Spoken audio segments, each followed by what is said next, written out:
Today on Variant, I give you the evolution of the Teenage Mutant Ninja Turtles.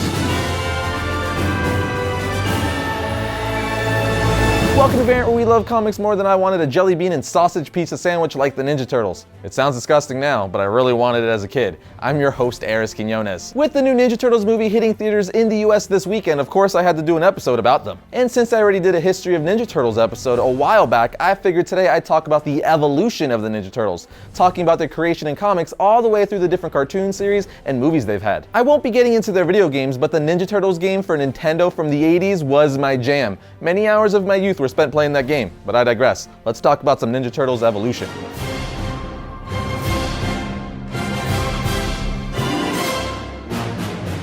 Diving right in, the Teenage Mutant Ninja Turtles were created by Kevin Eastman and Peter Laird, and they first appeared in Mirage Studios' Teenage Mutant Ninja Turtles issue 1 in 1984. So for all of you who didn't know they were first created for a comic book, now you know. Long story short, the Turtles were eventually given their own toy line to go along with their very first cartoon series in 1987. If you want to know more detail about the actual history of the Ninja Turtles, check out my History of Ninja Turtles episode. I go into a lot more detail about their origin and their overall history, so check that out if you want. But getting back to the topic at hand, yes, it all started with a comic book, as so many famous franchises do, because, well, comic books are awesome. Anyway, the Ninja Turtles have had several different comic book series since then published through IDW. So if you want to read some TMNT comics, IDW is the place. IDW even remastered the original Turtle comics from Mirage Studios, giving us colored versions of the original comics.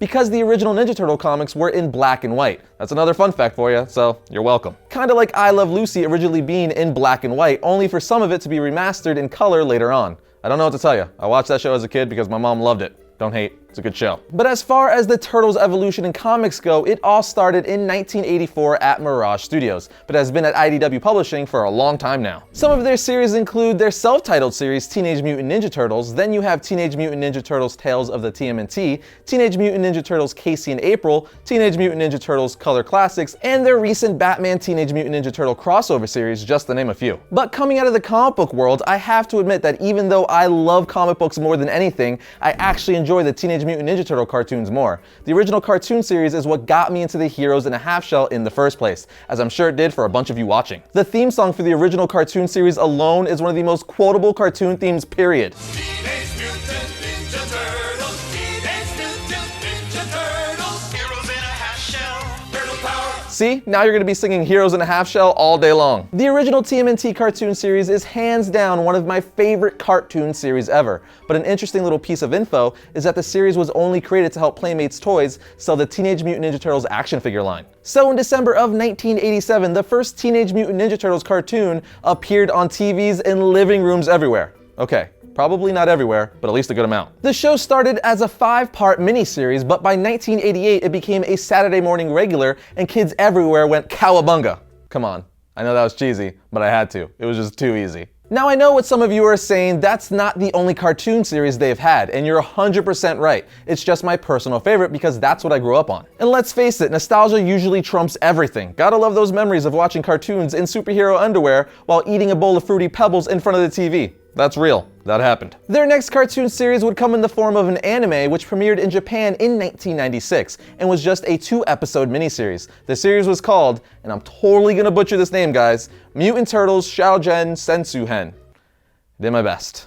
Sorry, guys. This series was extremely similar to the 87 series in tone, and funny enough, was also made to promote a toy line, which was called TMNT Super Mutants and Metal Mutants. As you can see, the Turtles look extremely different from what we're used to. The most notable thing, at least for me, is that they're all wearing a Wolverine-type mask. But not only did their appearance change, so did their backstory. They got their powers from Mutastones, while the villains like Shredder, Bebop, and Rocksteady got their powers from Dark Mutastones. The next series was actually a live-action series, but since it's the only live-action series they've ever had, I'm throwing it in with the cartoons because I'm the host and I can do that. The series was called Ninja Turtles: The Next Mutation, and it ran from 1997 to 1998. So it was a really short-lived series. The show was meant to be a loose continuation of the first 3 live-action Ninja Turtle movies. Splinter's ear was even cut off, and they lived in an abandoned subway station just like in Secret of the Ooze and Teenage Mutant Ninja Turtles 3. The show did, however, introduce a new female turtle called Venus. Now I have to admit I wasn't a big fan of this series when I was a kid, and I don't really know why because I love the live-action movies, series, I guess even as a kid I was like, this is not the same thing. Well, I was also more into Beetleborgs, Erie, Indiana, and Power Rangers at the time, so there's that. Speaking of Power Rangers, this incarnation of the Ninja Turtles made a guest appearance on the Power Rangers, which is a crossover I never thought would happen, but more power to you, Fox Kids. The next Teenage Mutant Ninja Turtles animated series didn't happen until 2003, and it ran to 2009.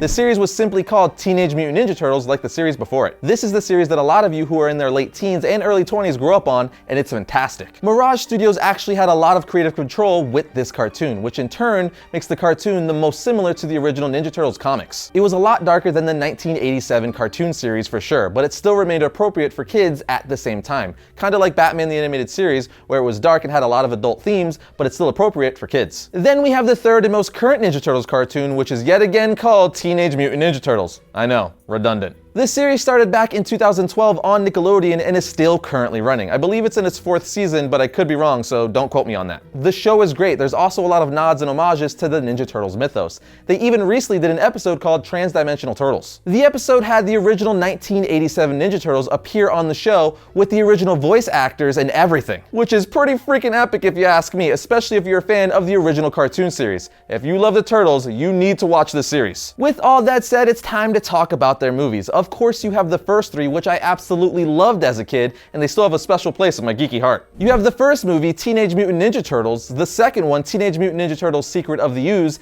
and the third one, Teenage Mutant Ninja Turtles 3. Even though I love all 3, I will say Teenage Mutant Ninja Turtles Secret of the Ooze is my jam. It's just so good, especially when Mikey uses the link sausage as nunchucks. Plus, this movie is where we got the freaking ninja rap.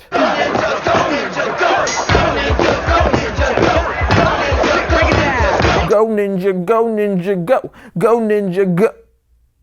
You get the point. Next in line, we got the TMNT movie from 2007, which I thought was really good. Believe it or not, the thing I remember most about this movie is that the band This Providence had one of their songs in the movie. At the time, they were one of my favorite bands, so that just stood out to me. And finishing out this evolution of Ninja Turtles, if you will, is the 2014 Teenage Mutant Ninja Turtles and the new Teenage Mutant Ninja Turtles Out of the Shadows movie, which is going to be released this weekend, as I mentioned earlier. I actually liked the 2014 movie. I know a lot of people didn't, but I thought it was fun. Speaking of fun, Out of the Shadows looks great. It literally just looks like the cartoons come to life, but I guess I'll know for sure once I see it. Oh, I almost forgot. I have to at least mention the Teenage Mutant Ninja Turtles Coming Out of Their Shells musical tour, which was sponsored by Pizza Hut. Talk about having the perfect sponsor. Pizza power is the thing that keeps us going. Pizza power is the food worth asking for. Yeah, it doesn't really hold up at all, but I at least had to mention it. But with all that said, let me know what your favorite incarnation of the Ninja Turtles are in the comment section down below. When you buy a domain name from domain.com, you get the power to influence and control what people find when they search for you online. No domain extension will help you tell your story like a .com or .net domain name. Domain.com is affordable, reliable, and easy to use. The guys at Domain.com gave Variant an awesome offer. Get 15% off Domain.com's already affordable domain names and web hosting when you use the coupon code Variant at checkout. So when you think domain names, think Domain.com.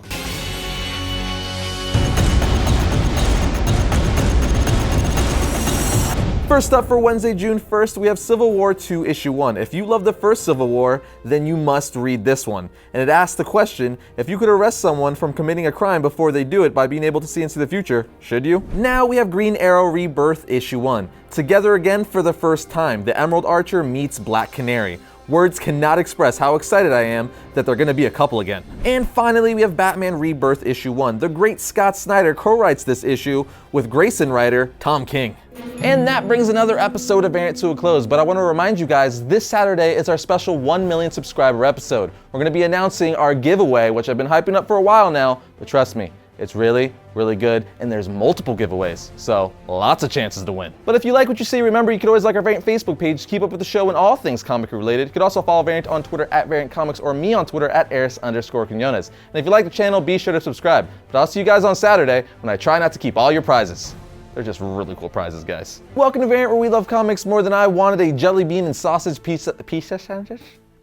And that brings another episode of Variant to a close. But I want to this Saturday is our special 1 million subscribers episode.